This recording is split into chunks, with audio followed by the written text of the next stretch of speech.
But in that accelerator is when I really had this super honest moment. I admitted to myself that I really thought I was going to fail. I said those words aloud. I think my startup's going to fail. I'm not going to raise money at demo day. I'm not going to get enough users to get to critical mass. That liberation and reflection is what set me on a path to creating a much more visceral app that could take off, that could get noticed. The excitement around it just naturally acted like a magnet and brought in two other co-founders. And so we hacked it together in like 3.5 hours that night, two of us coding, one of them doing design. The next morning we showed it to everybody and you should have seen their faces light up. It was wild. Welcome to the CTO Compass podcast. I'm your host, Mark Wormhoort, tech strategist and executive coach. In every episode, we meet tech leaders, from startup CTOs to enterprise CIOs, to explore what it means to lead in tech today. They share their stories and their lessons so that you can navigate your own journey in tech. Let's dive into today's episode. Colin Hodge, our guest today, started where probably a lot of you started, studying computer science. He even had an IT company before that. He'll tell us more. After that, he went to work for Microsoft. That didn't last very long, I think about 4 or 5 years. And then he co-founded a dating app with a name that was so crazy that people called it the evilest app ever. Still, he had 1 million users in over 3.5 months. He sold the company, bought it back, grew it into a top 10, and I think I read today even a top 5 dating app in the US. And along the way, he figured out so much stuff about growth, about psychology, and how that all works. Colin, welcome on the show today. Thank you so much for having me. And what an intro. Amazing. And let's start at the beginning, because before you studied computer science, you had your own tech company already at the age of 14. How did that happen? Where did you start? Yeah, I just found myself completely enamored with computers when I was a kid. And I just, started messing around on them, learned Visual Basic, learned, if you could remember programming language that old, um, started repairing computers for my family, for friends, for people in school. And that pretty quickly turned into paid gigs. I started traveling around my small town and I met strangers, went into their houses and fixed their computers that were, ridden with viruses or not printing right because printers are always acting up. And those encounters taught me a lot about, how people use technology, but also how I can be more useful to people, how I can really dive in. And I had this knack for problem solving that really I love scratching that itch. And from there, you studied computer science at Cornell and then went to work for Microsoft on the very, I'd say, infamous Windows Phone. I actually had one for a while because I was working for a company that mandated it. hmm How was that? I really actually enjoyed the product. I think at the time, so I was there 2007 to 2010 ish. We definitely got overrun by Apple, right? Let's not hide things here, but from a user experience point of view and the things that I learned on that team, it was amazing. I still, loved using the phone. Where they obviously fell short with, the hardware partners that they lined up and the collaboration with them, and then the marketing, including the App Store stuff, right?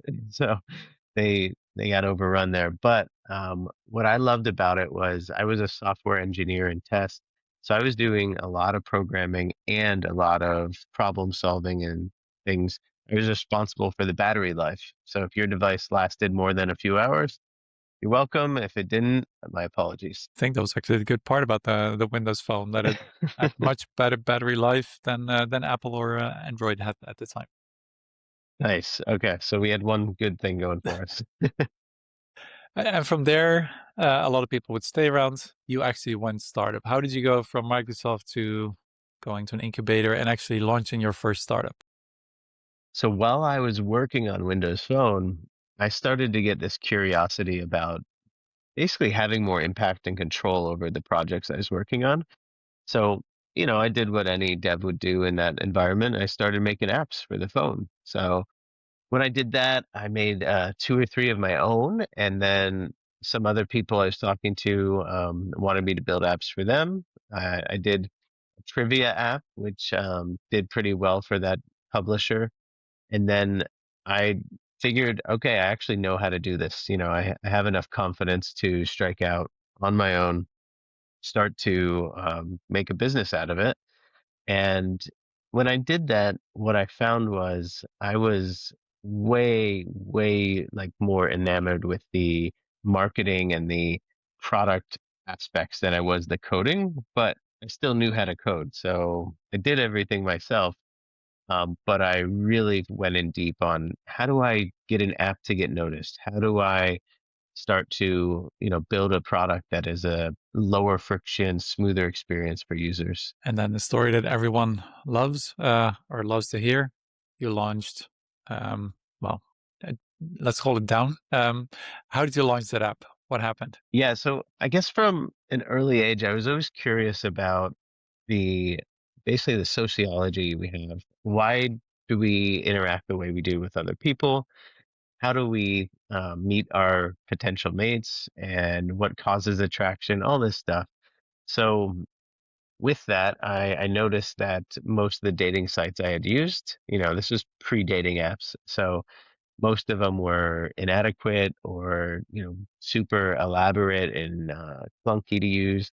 So I wanted to create my own. And as I was working on that, I was toiling away in in my apartment, and um, I was just kind of alone. And so I applied to this online incubator, and I went through this like 6-week program, went through demo day. And at that demo day at the end, these two guys who were starting a brand new incubator in Silicon Valley, they took notice and gave me an offer to join theirs in person. So that was the start of me, deciding, all right, I'm gonna move to Silicon Valley for a few months and give it a shot. And when I did, man, my whole life just took a turn. Things, new doors opened up, some doors from the past closed, and the scandalous app that is now known as Down was created in those 3 months there. So, and what was that move like? I mean, coming from Microsoft, were you based in Seattle or some Redmond I was or? I was based in Seattle, and then I moved down to San Mateo, which is part of Silicon Valley, and that move was, it was a bit scary. I had a long distance girlfriend at the time. I left her back in Seattle. That was difficult. I was a solo founder, so everybody else was at least paired up. Some of them had three co-founders. So it was a challenging time. But in that accelerator is when I really had this super honest moment where I admitted to myself, and I admitted to my coworkers in the accelerator that I really thought I was going to fail. I said those words aloud. I said, I think my startup's going to fail. I'm not going to raise money at demo day. I'm not going to get enough users to get to critical mass, all that stuff. And that liberation and reflection is what set me on a path to creating a much more visceral, well planned app that could take off, that could get noticed. And when I started to develop this, the excitement around it just naturally acted like a magnet and brought in two other co-founders. And so we hacked it together in like 3.5 hours that night. The first version, two of us coding, one of them doing design, and the next morning we showed it to everybody, and you should have seen their faces light up. It was wild. So why is that? Why was that a liberation? I mean, I've coached startups. Most startups go in like we're going to go right. We're going to go and conquer the world. We're going to go big. We're going to go and whatever. We have this idea, and it's going to be millions, billions, even. So why was it a liberation to just let go of that whole idea? Maybe you're going to fail. We all, even if we're entrepreneurs, I think we all carry some fear of failure because we attach our egos to our startups. We spend so much time talking to our friends and pitching investors and other potential co-founders and employees, all that stuff. about this idea, about this, here's the problem we want to solve, and here's how we want to solve it. And then, that was about a year, almost a year and a half of buildup of me trying to build this thing and recruit people. I ran an event in Seattle where I had actual like new users coming in that I sponsored. Like there's all this momentum or, full momentum that I tried to build behind it, but I just didn't feel like it was catching on. Like people were that excited by it, and I didn't have the full faith myself that the idea would work. So, I would talk to advisors and investors during the accelerator, and I got good feedback, but I never got that feedback of, oh my gosh, like you're onto something here. Letting go of that ego and that path that I had built up and I'd sunk so much cost into with, the sunk cost fallacy is so powerful as an entrepreneur that when you recognize it, it's really liberating to just saw that off and go a new direction. And I mean, you built this well, overnight, or at least the first MVP, I guess, overnight. You had a hmm million users in 3.5 months. And I think those numbers are incredible, especially for back then. How? Why? Why did users actually sign up for this? What happened? Yeah, I mean it was overwhelming at the time, by the way. And we can get into, the frantic nights trying to scale traffic to allow that. But why did they join so quickly? What we started with is because this was a side project in the accelerator, and it was such a scandalous name and concept. Um, we told people that it was actually we were anonymous founders. So when we sent it to our friends, we told them, "Hey, I found this new dating site," but we didn't say it was ours. And so that added to the mystique and it spread amongst our friend group and then the wider friend network. It just people kept sending it word of mouth to each other. Um, and then we said, hey, maybe this is getting so much reaction from people we know. Maybe we should send it to some press outlets. And when we did, one of them, a small blog, just happened to pick it up, ran with it. A really short article, not much about it. And that started to seed the virality outside of our friend network as well. So within that week, we started getting like 10,000 new users a day, and that was that was incredible. But yeah, the servers were not ready for that. Before we jump back in, here is something that I've learned from over 30 years of working in technology. The hardest part of leadership, it's not the technology, and it's not even the people or the teams. It's often that you're at it alone by yourself.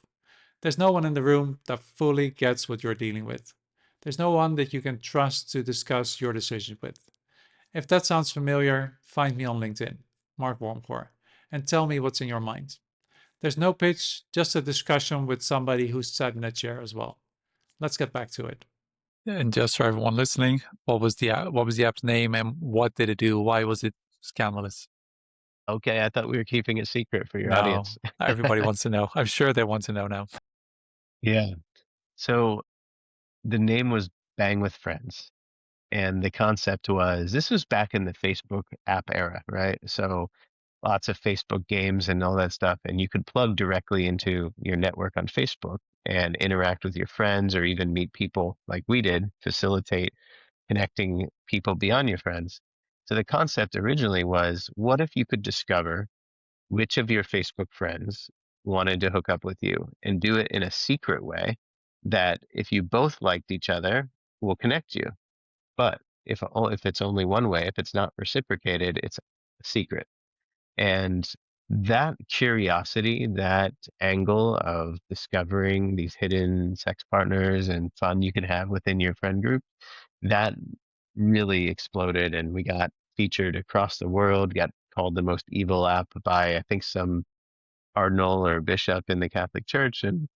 And in general, it just captured this zeitgeist for a quick 15 minutes of fame, but it was amazing at the time. From there, lawsuits, actually Apple removed the app. I think there was this with friends lawsuit as well because you couldn't use that. You rebranded Hmm. it, you sold it. It must have been wild. How long did that last, and why did you sell it in the end?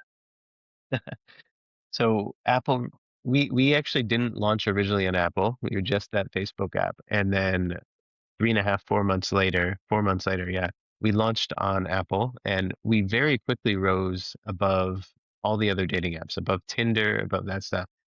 Of course, that got Apple's notice, and they started to take a closer look at what we were doing, and gave me the fateful news via phone call, which I guess I appreciate that they were going to remove us from the App Store. So that was all within about a month of launching on the App Store. After that, we struggled for 3 months trying to just figure out why they removed us because they didn't want to tell us. They were super vague about it. And we didn't use that scandalous name, by the way. We used tongue-in-cheek abbreviations and stuff like that. So we already thought we were playing by the rules. Um, then we got sued, as you mentioned, for our name for trademark infringement by Zynga. And even though we believed that we were in the clear, our lawyers told us we probably would win the first case, but they had the war chest to keep appealing and keep it distracting us and costing us lots of money.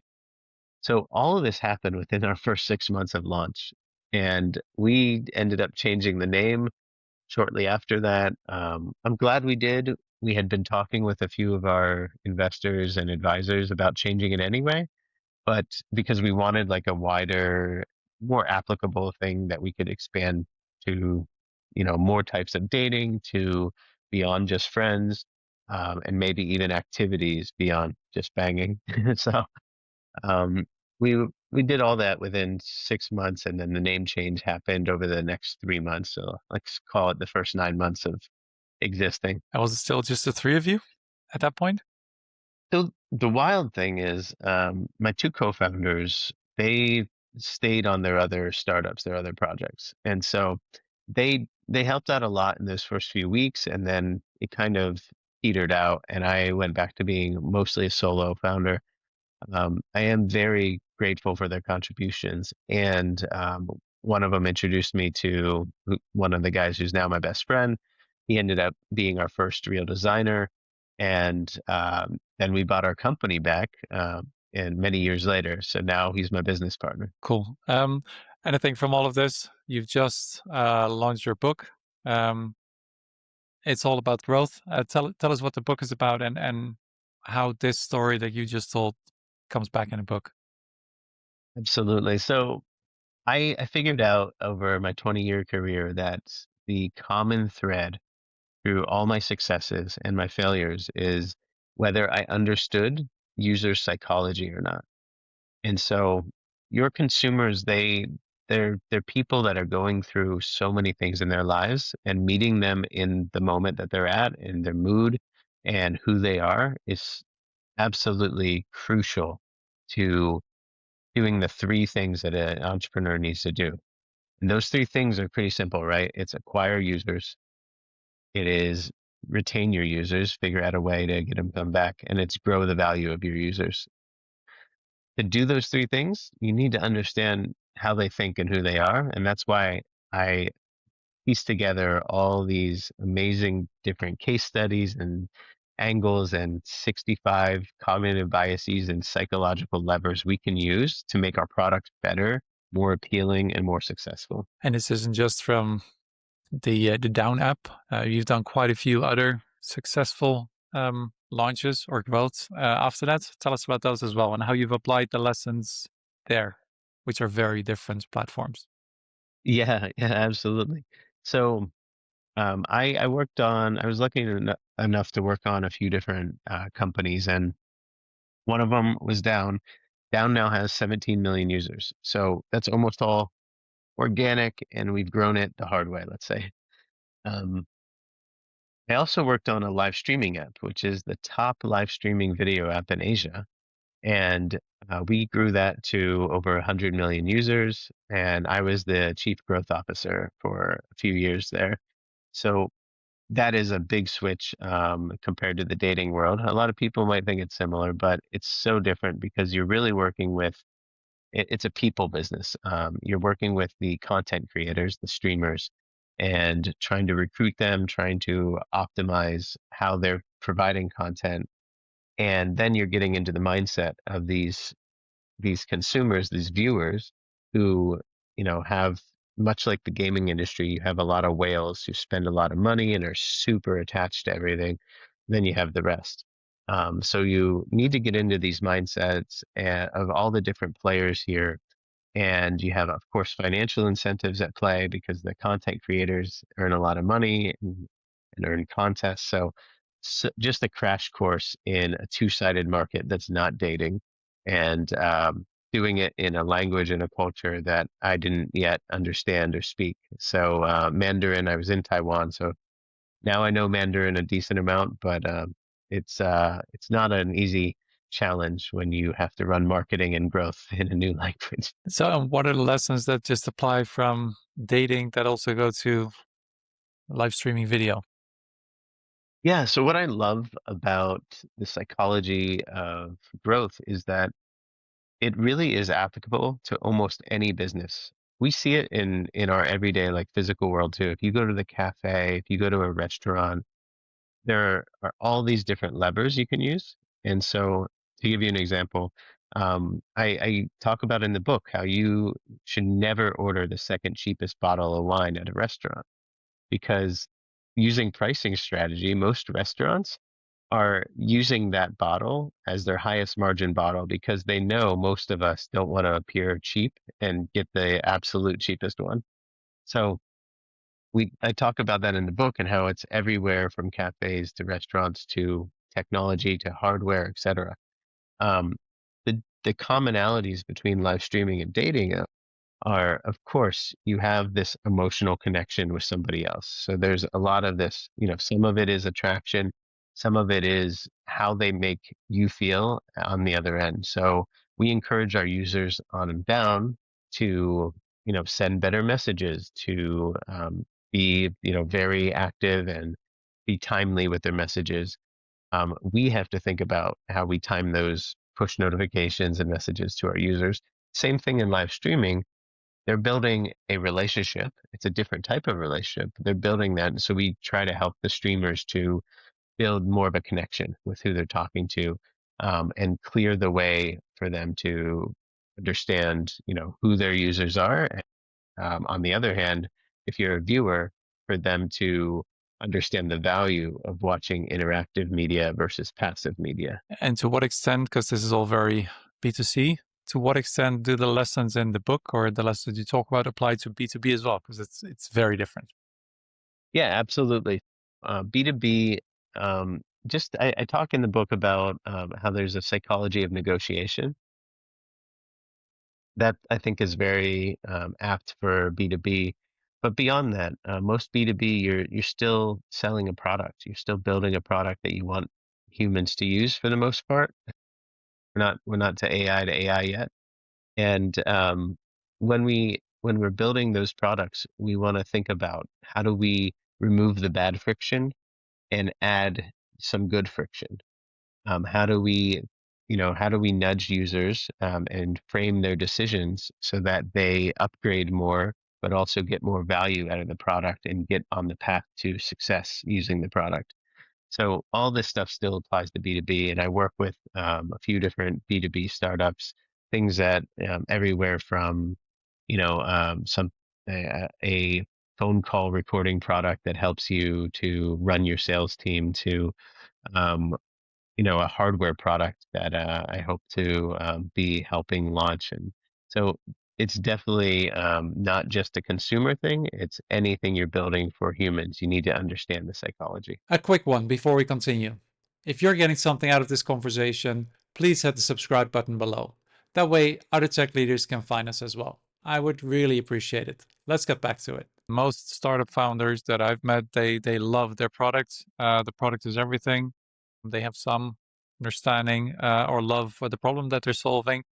Psychology is not their thing. So how do you get them from the love for the products, the building of the MVP, to psychology and understanding the user and actually everything you just talked about, because it's a huge shift. Yeah, absolutely.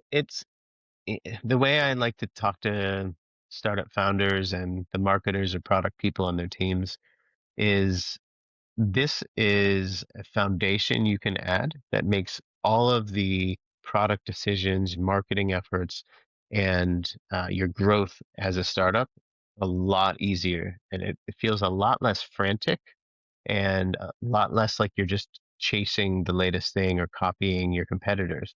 It gives you this understanding of, okay, like now that I can spot these things in my competitors' products in the real world, I can adapt it to actually fit what I'm working on in my startup. So it's like I mean, it's kind of like a superpower. Once you put on these X-ray glasses, you can't take them off.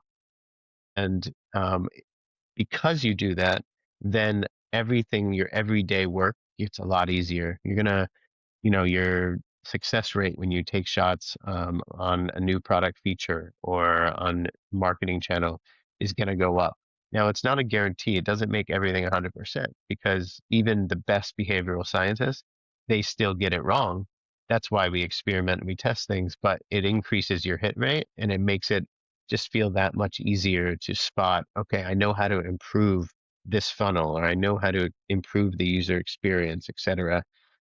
So that's what I would recommend, even if you're not into psychology yet. It's going to give you that leg up and really make it much more likely you succeed. And then if you go to our audience, the CTO, you Yeah. started out as, I would say, well, solo founder slash CTO, actually building. You're now focused almost fully on growth.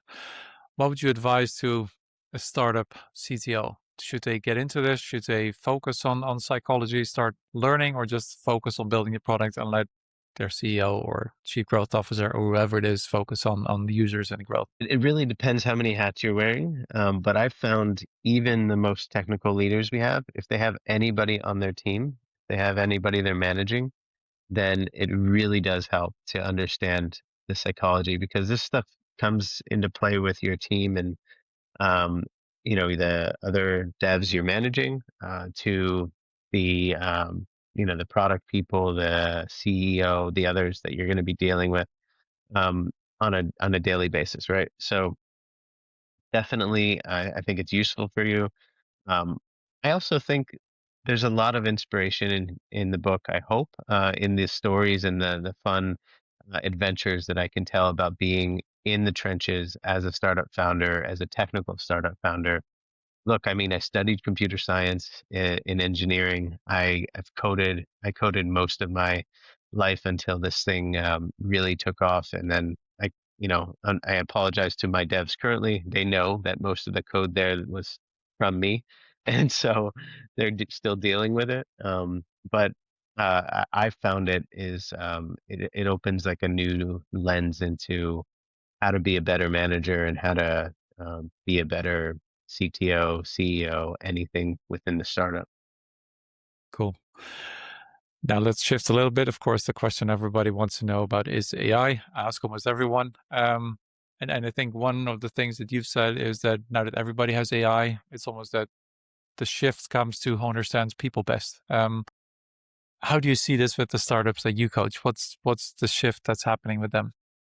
Yeah. So I think as AI is making things a lot noisier, so it's making things noisier because obviously we can scale things a lot more. So I think the App Store is overwhelmed right now with reviews and so many AI written apps. Every marketing channel that can be automated is being automated. So with all this extra noise, and it's only going to get noisier, how do we stand out? How do we cut through the noise? And how do we make sure that we are connecting with the people who we're trying to serve, right? Who are making the purchasing decisions and we need to bring the most value to. And that's where understanding their psychology comes in. Now, AI, you can instruct it to try to use some of this stuff, but it's still going to, just brute force it and it's going to be guessing a lot more than it is actually reasoning through it and understanding how people think. And so that's why you can, it's kind of an uncanny valley thing when you hear or see AI trying to be human. And we have an advantage in that um, we can empathize. We can actually empathize and connect with people. So that helps you as a startup founder stand out and create something that has an advantage over somebody who just goes the pure AI route and doesn't understand these fundamentals. Focus on the psychology. If you now had to go back 15 years, talking to the Colin that left Microsoft 15 years ago, what's the best piece of advice you would give him? That's a great question. All right, I'm going to think about it a little bit. I would tell him you can absolutely take more risk and don't be afraid of it. It's going to work out. So I, a lot of people who are not entrepreneurs in my life, they think that I have a very risky career path. I don't have that steady job. I'm working for myself and I'm running these companies. And especially when I left the cushy big tech world at Microsoft, right? So, but I would tell myself back then, not only do it, but you're on the right path. Keep taking bigger and bigger risks there because um, the other entrepreneurs I'm friends with, they recognize that I have this kind of mix of, I love risk in a lot of ways, but then sometimes I get too comfortable. So putting myself a bit out of my comfort zone and putting myself out there is so important. And hell, I mean, even with this book, that's what I'm doing. I wasn't an author. I never thought I'd be an author. And then 2 years ago, I told a story online and it kind of took off. And when it did, people said, "Hey, turn it into a book. You have something to say here." I would keep taking those risks and keep trying new things, pushing that comfort zone. That's incredible. So what's in your future? I mean, you still have down. You've launched the book. What's next? Where are you going? I'm testing out. I've helped a lot of startups and a lot of founders, and I'm testing out what it feels like to do that on this level. So, as somebody who really has built a framework for growth and wants and can give that structured feedback and those creative ideas to people, I'm doing keynotes and I'm helping companies and workshops. So I'm really just trying to get out there, give back to the startup community, and feel like I can have my hands in lots of things and help as many people as possible. Because when I was starting out, I really wish I would have had some of this advice and some of these frameworks, and I think they can unlock a lot of progress, a lot of growth for people. So the book was just launched this week. Where can people find it? What's it called? I Yeah, think we great missed that. question. Yeah. So the book is called Outrageous Startup Growth. And it's outrageous because obviously, a lot of my branding, a lot of my stuff is a bit more scandalous, but it's also outrageous in how well this stuff works, how quickly it works. And so Outrageous Startup Growth, you can find it anywhere you find books. It is out now, and I would recommend you just go to my website. You can find all the links there, colinhodge.com, and shoot me an email if you have any questions. And looking forward to hearing some reader feedback. Last question. For some CTOs that are listening to this and they are seeing some growth, but it's not going fast enough, and they don't have the time yet to start reading the book this weekend. What are like the number two, three things they should absolutely start doing just now as they start reading the book? Okay, so if you feel like you're struggling a bit, the first thing I like to look at is defining what is the actual behavior that you need to improve. So, as an example, a lot of founders I talk to, they say, "Well, I want to improve our sign up rate." But that's not a behavior. You want to get very specific and talk about what does it actually mean to activate on your product. So that might mean for a dating app like ours, it might mean, hey, you've set up your profile with at least 3 photos, you've added a bio, and you have completed the entire onboarding funnel and you made your first swipe on another profile. So that's activation, right? So define that behavior that you're trying to optimize. Then when you're trying to optimize that behavior, think about some of the biggest category of psychological effects we can use are called framing effects. So just think about how that decision you're asking, whether it's upgrading on a paywall, whether it is trying a new feature, whatever you're trying to ask the user to do, think about how you can frame that decision a bit more. Then the last one I'll give, just specifically for the CTOs, is approach your work with empathy. So this is not so much about the product; it's about your team. It's about think about like you're still dealing with humans on your team. So think about where they're coming from, what they're feeling in the moment, and that is going to level up your game as a CTO so much because a lot of the pressure that I felt as a CTO and as the technical person before, and I've seen other CTOs, it's not about the technical stuff. It's about how you frame and explain the technical stuff to other people, even other technical people, because we all know, you put two devs in a room, you'll come out with three different opinions. So you want to frame your decisions, your thoughts with their emotions in mind, and that's going to get your message across so much better and make your job so much smoother. I love that. Colin, thank you very much for coming on. We're going to put all the links to the books, at least on your website, in the show notes. Thank you very much. I love it. Thank you so much for having me, Mark. As we wrap up another episode of the CTO Compass, thank you for taking the time to invest in you. The speed at which tech and AI develop is increasing, demanding a new era of leaders in tech. Leaders that can juggle team and culture, code and infra, cyber and compliance, all whilst working closely with board members and stakeholders. We're here to help you learn from others, set your own goals and navigate your own journey. And until next time, keep learning, keep pushing, and never stop growing.